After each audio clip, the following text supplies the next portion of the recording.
this session. And again, I remind you the opportunity and the chance to ask your question, asking and sending SMS and text and WhatsApp at the number that you can see again as the gallery will show the number during the conversation. So, thank you. How make supply chain more resilient? We've been discussing this for the whole World Manufacturing Forum, but to enable companies to be more resilient, we have to invest in human capital, in people, in giving the skills to be more resilient and to adapt and to face the new challenges. What's your sense in this? Have companies been investing enough in this? Or the focus has been more on technology, more on other aspects versus people? Okay, thanks first for inviting me here. Maybe allow me a few words, because I realized the past few days there's sometimes a bit confusion about our company. So I'm from Hewlett-Packard Enterprise. In 2015, we split basically between HP Inc., which is the printing and PC and notebook company also for consumers, and we are the enterprise company, edge to cloud company, everything as a service. Maybe something may relate. We built the world's largest supercomputer this year. It's called Frontier. We built it for the Department of Energy in the United States. It's the first exascale computer. That means it makes a quintillion of compute operations in a second. And that's, for people who are not familiar with that, that's a 1 with 18 zeros operations per second. And we manufacture this computer, and we just established this kind of high-performance compute manufacturing in Europe. So now coming to your questions. For this, we obviously need to make sure we have the right workforce with the right skills for the future. We need to, and that already was mentioned a few times in this forum here the last couple of days. We need to attract and retain the right skills, and that has been a struggle through the COVID crisis, through not just that, but it accelerated this challenge. We need to get people excited about manufacturing. We need to give them a purpose. We need young people to embrace basically the skills that we need to manufacture this complex technology that we need to solve today's and future problems.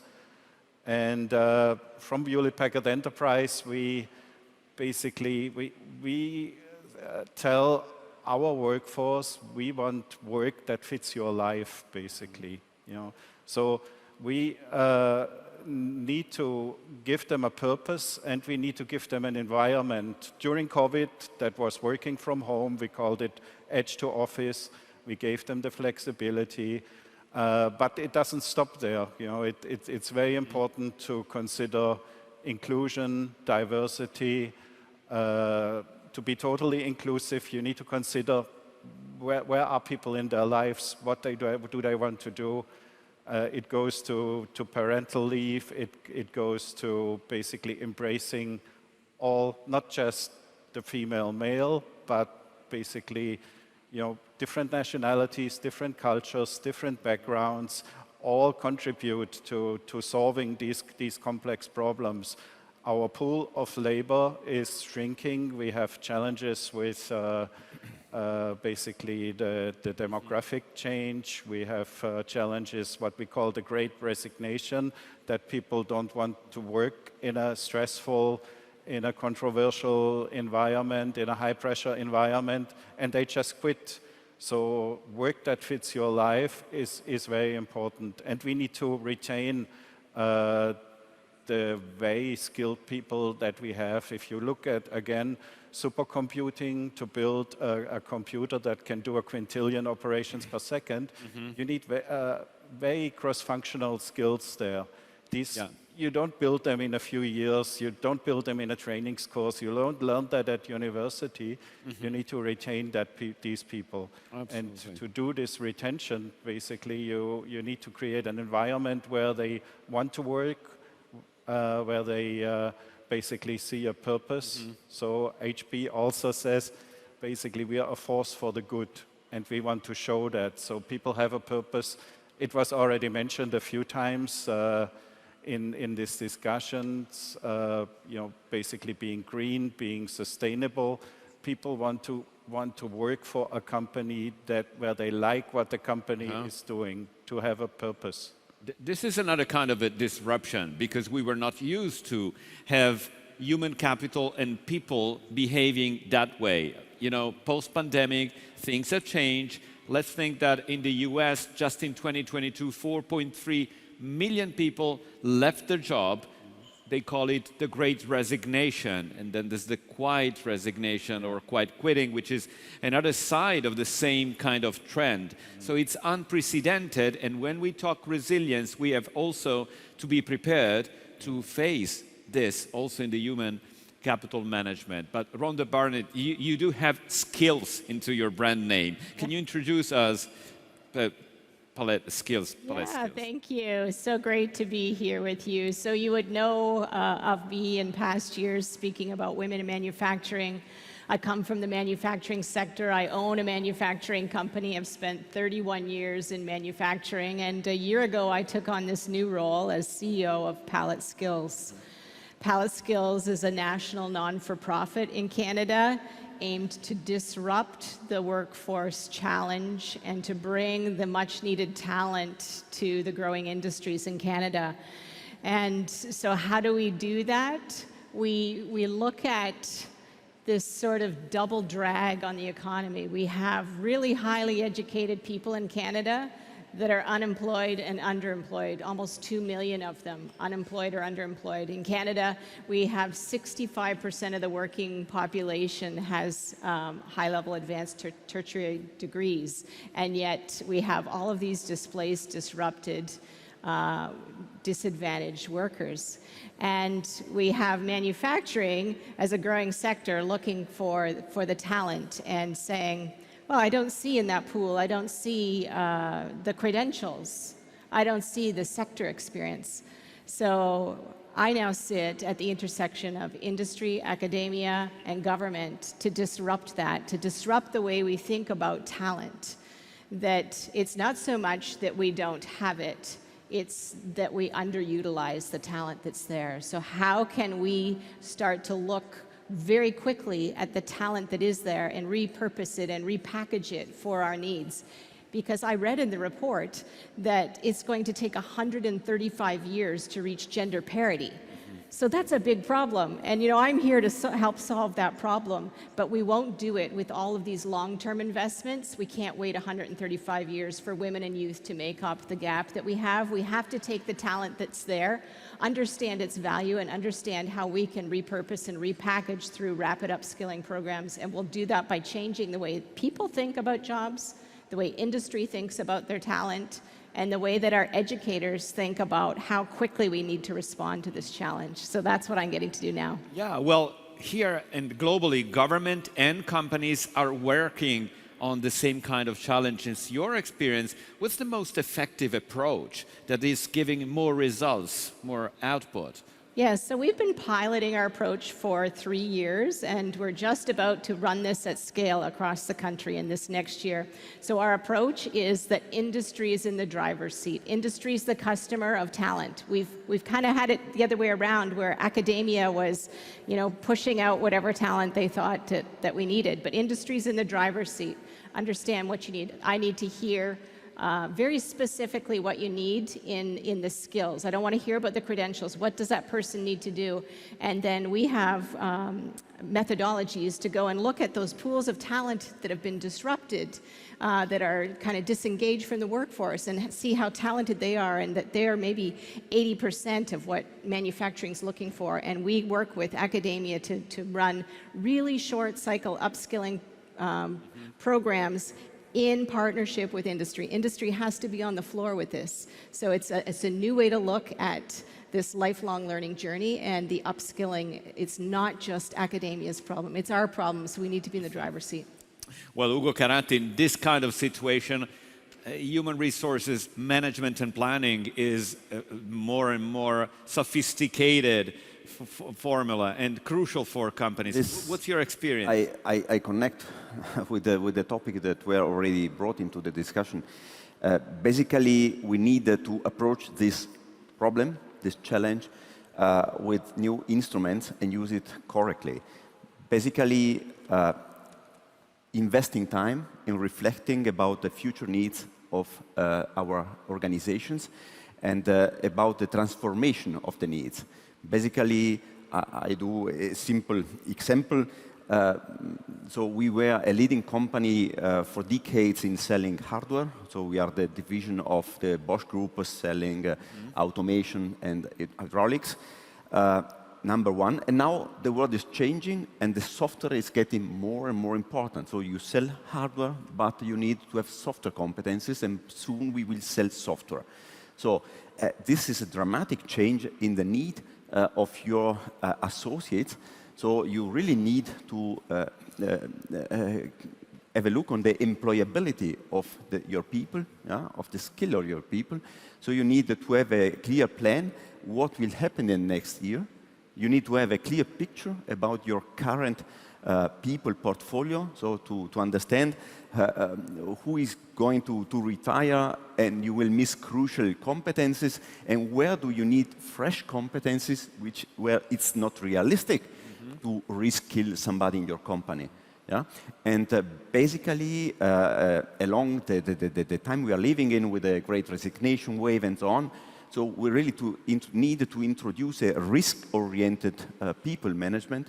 So where you have for every one of your people some succession plan, from the outside, and it means you need to stay in a recruiting phase all the time for people that didn't resign yet. Yeah? So to have a portfolio of people that you could need to hire. When the risk is transforming into reality that somebody crucial is leaving your company. And I mean, you need to be already in contact with the candidate. Otherwise, the candidate will say, oh, I don't know you, and I'm not motivated to come to your organization. I feel good. So it's a hell of work. You need to approach that. Yeah, absolutely. Ross Köhler, planning, forecasting, managing your portfolio of people, human resources, is always more demanding. Can technology help you in any way, or how do you handle this? I can just also confirm what Hugo is saying. I think this is the huge challenge, and the succession planning becomes extremely important. A lot of our leading engineers, supply chain people in manufacturing are getting close to retirement age. And we need to basically plan and predict what skills, what workforce we need in which location to basically be prepared for the future.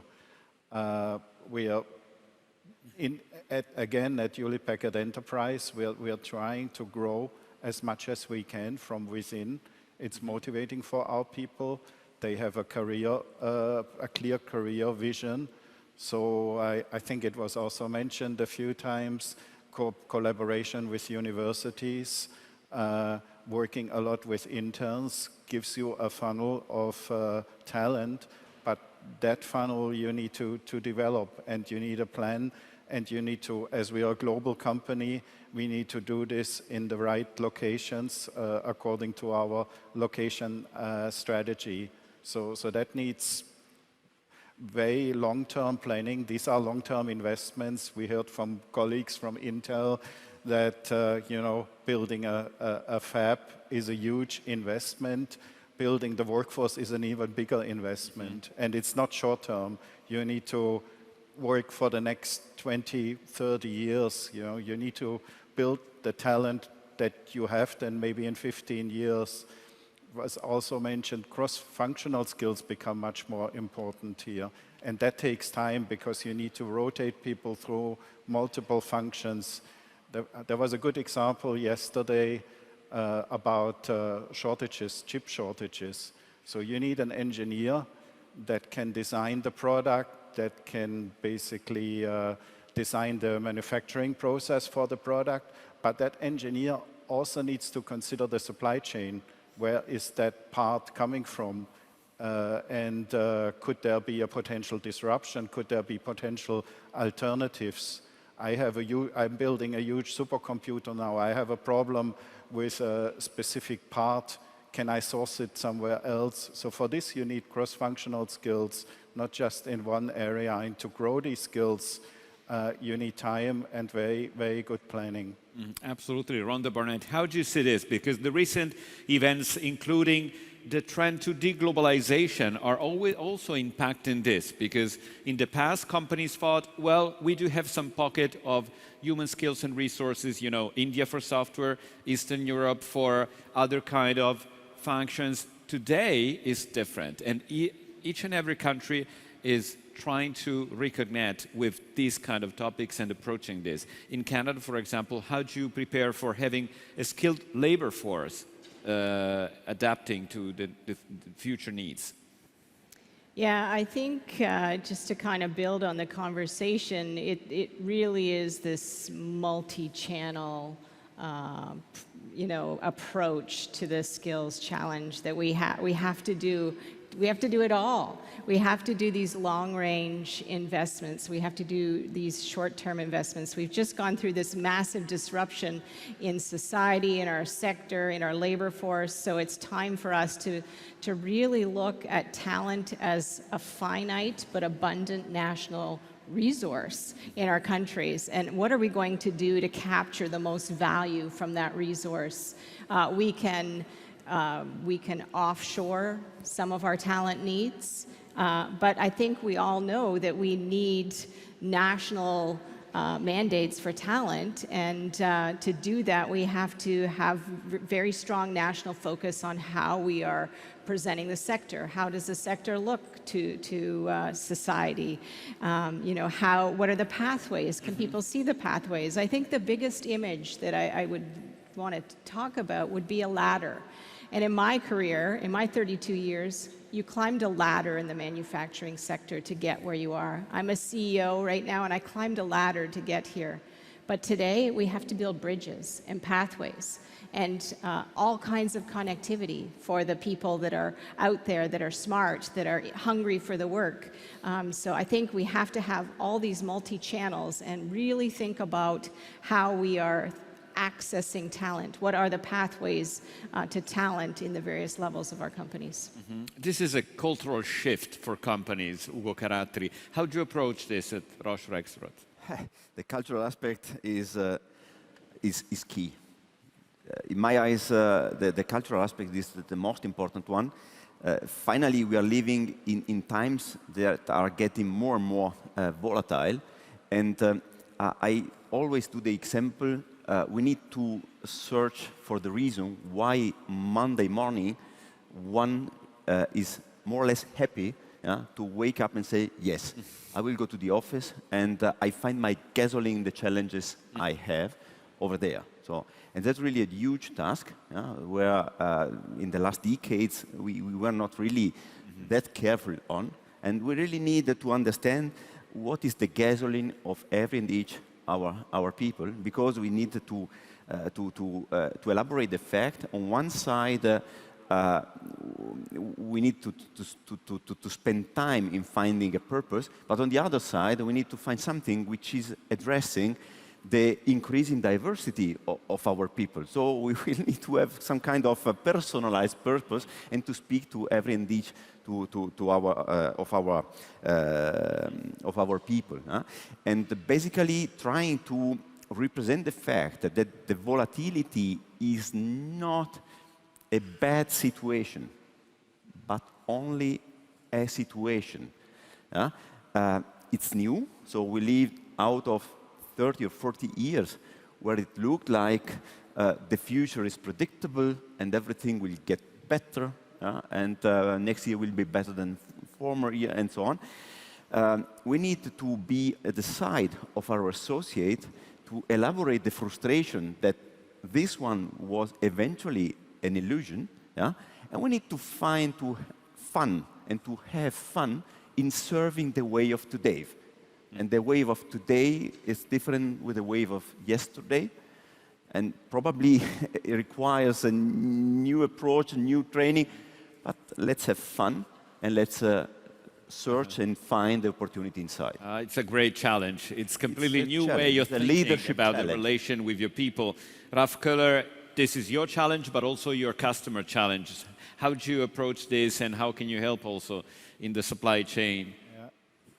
I think it's a great point, and I mean, we say our company, we advance the way people live and work, and that basically applies to our customers, but also to our workforce.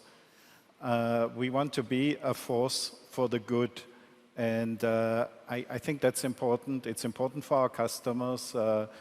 The previous panel discussed it as well. Customers want to work with a company that is a force for the good, that is basically advancing the way we live and work, whether it's sustainability, but also, let's say, during the COVID crisis, Hewlett-Packard Enterprise prioritized healthcare customers, hospitals, supplying equipment to hospitals in Italy, basically stopping deliveries that were not essential, but then IT equipment that was needed basically to diagnose COVID infections, to critical healthcare, critical intensive care units. Now with the war in Ukraine, we basically significantly increase the free time we give our employees to volunteer. So in Slovakia, a lot of them went to the eastern border caring for refugees. So I think that goes to your point. It's not enough to wake up at 7 in the morning just because you have a contract and because you get your monthly salary. And the same for customers. Customers come to us to solve their problems. And they want to see HPE as a force for the good, whether it's a supercomputer that can sequence DNA to fight the next virus, or whether it's an IT infrastructure that can be consumed as a service to give them more flexibility in their financial investments. But it goes back to, can you help us solve the problems of the future? And does our workforce basically feel like they're working for a purpose, and the purpose is not just the paycheck? Yeah. So from this perspective, Rhonda Barnet, how can manufacturing companies become more relevant for younger people looking to fulfill some of their dreams and purpose in life? Yeah, no, that's a great question. And I do a lot of work in that area in Canada as well. I think all know Jay Myers, who leads the next generation manufacturing in Canada, the supercluster. I sit on that board, and we lead a campaign, Careers of the Future. So we're really looking at positioning the sector for this next generation as this very innovative, collaborative, open, smart, thoughtful system to engage with. And I think how I describe that, and I do a lot of work in schools, is I want to talk to young people about making important things better, because that's what's going to get them up in the morning. And I know we have a lot of young people in the crowd, and I'd love to talk to all of you. But when we can tap into that passion of making important things better, faster, smarter, more sustainable, all those things we need to do, they're going to get up in the morning and they're going to come to our facility and they're going to give it 150% is what I've experienced when you can engage in that purpose and that passion. Absolutely. Karati, now you started talking about the cultural changes, but is there any technological tool that can help you doing that kind of sophisticated forecasting and management of your portfolio of people today? That's in today times, that's essential. I mean, we need to acknowledge that the current world is getting more and more complex. And to be honest, there was, in former times, always a slogan, keep it easy. And yes, I think the slogan has some value, especially if you think about the UX, the user experience using a software front end. But in the back, is everything but not easy. So you need really to have a complexity managed, and the digitalization and the use of appropriate instrument is really essential. I do a couple of examples. I mean, think about when the hard lockdown started 2 years ago in Europe, especially in Italy. We were the first having this problem.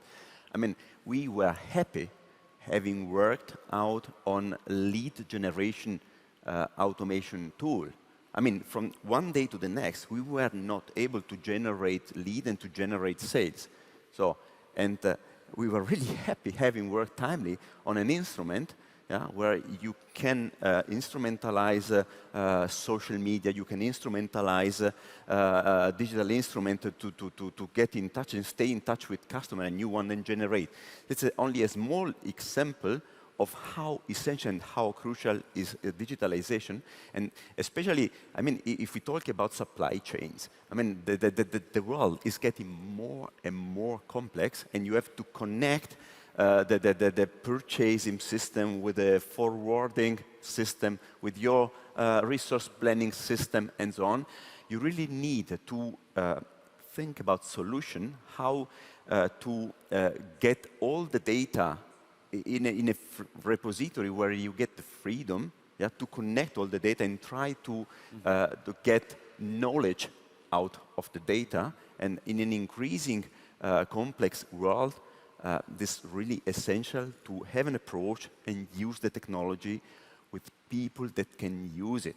And remember, technology itself, in my eyes, is pretty useless. I mean, you need to steer the algorithm and to understand about the volatility. So technology is essential, but human being using data steering, that is even more essential.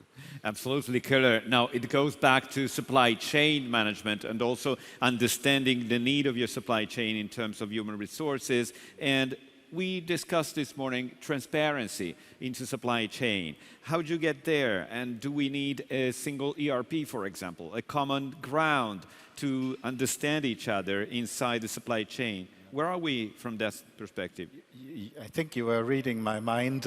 I was just when I was listening to you, I think the complexity is a huge challenge, and I think it's a source of frustration to our workforce. And again, you know, we do yearly voice of the workforce polls, and basically not having the right tools, not having the right data, having fragmentation in our IT, even inside HP, that's a huge frustration for the workforce.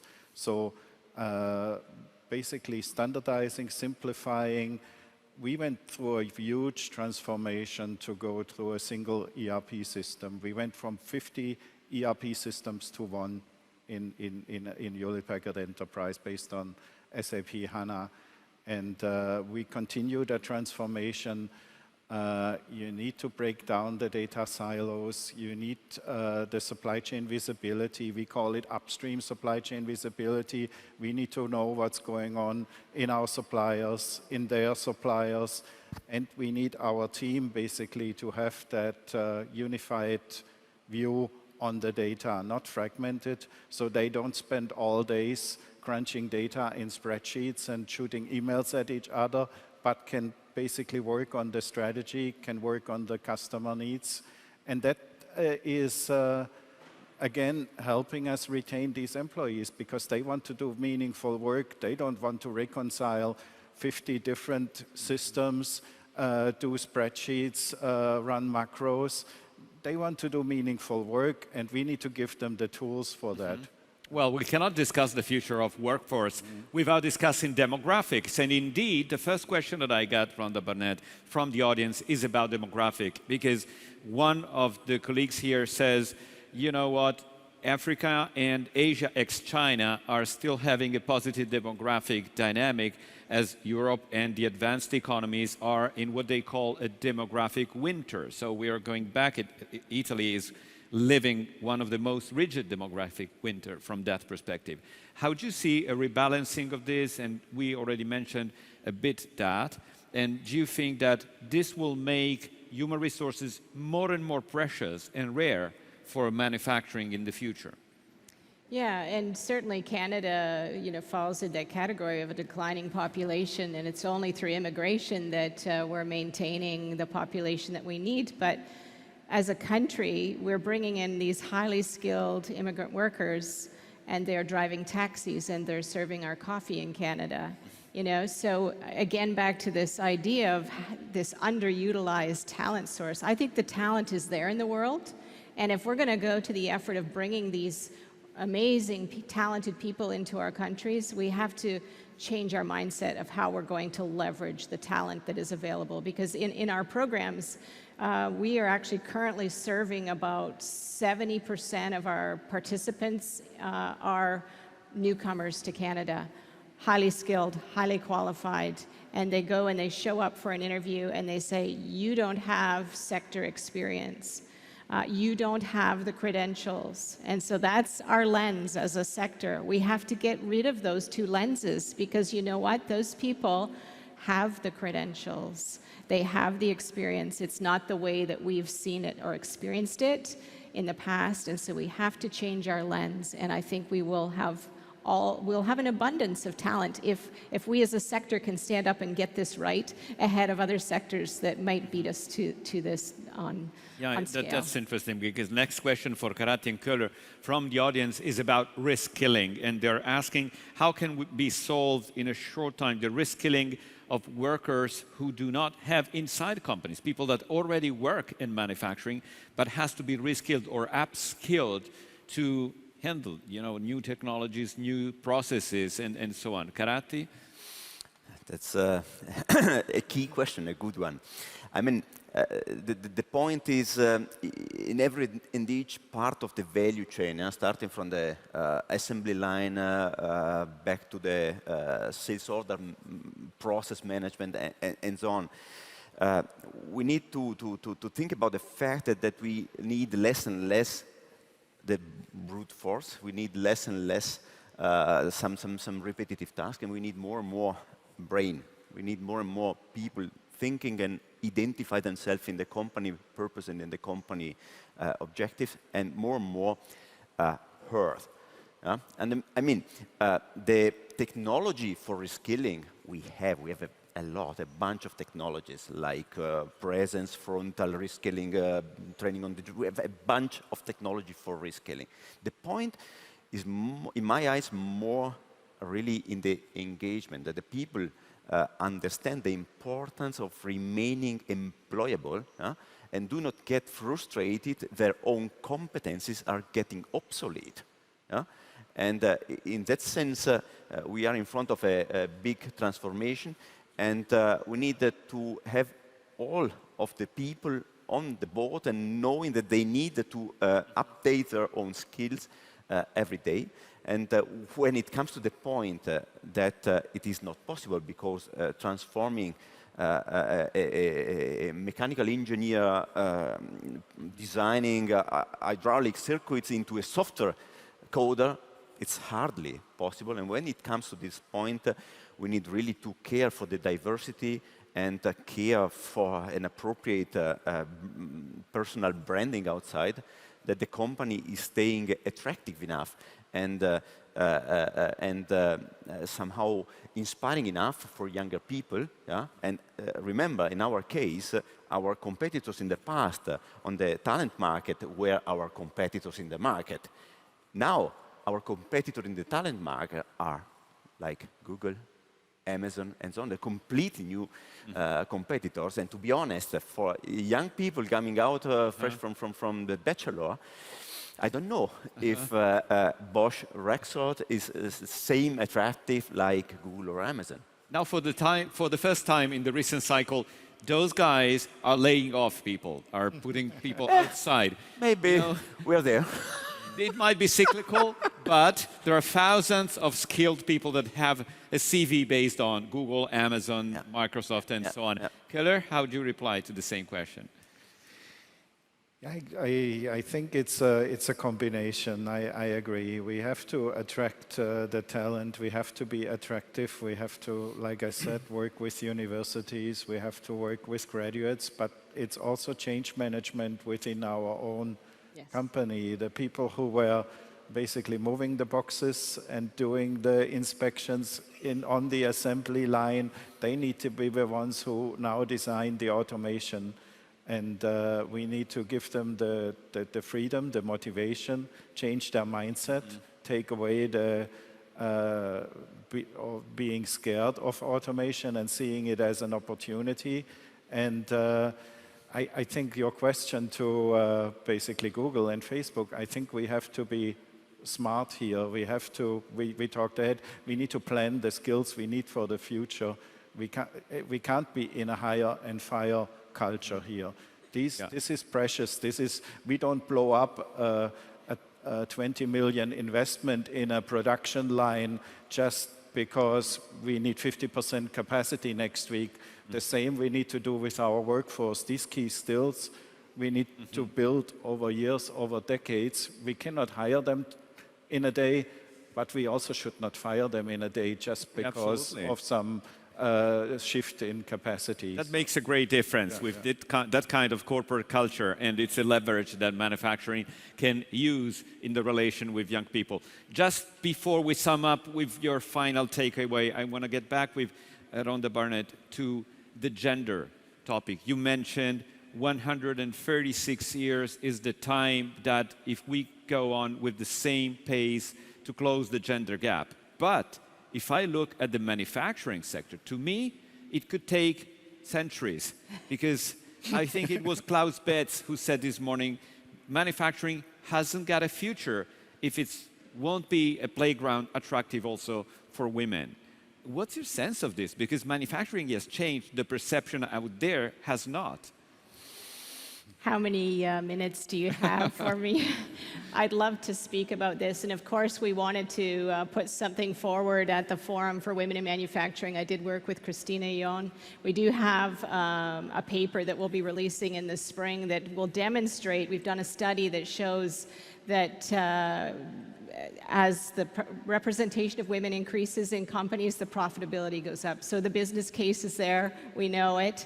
We need them. We need women. 136 years. I'm 54 years old. I'd like to challenge you to have gender parity in my lifetime, because we need it. It's imperative.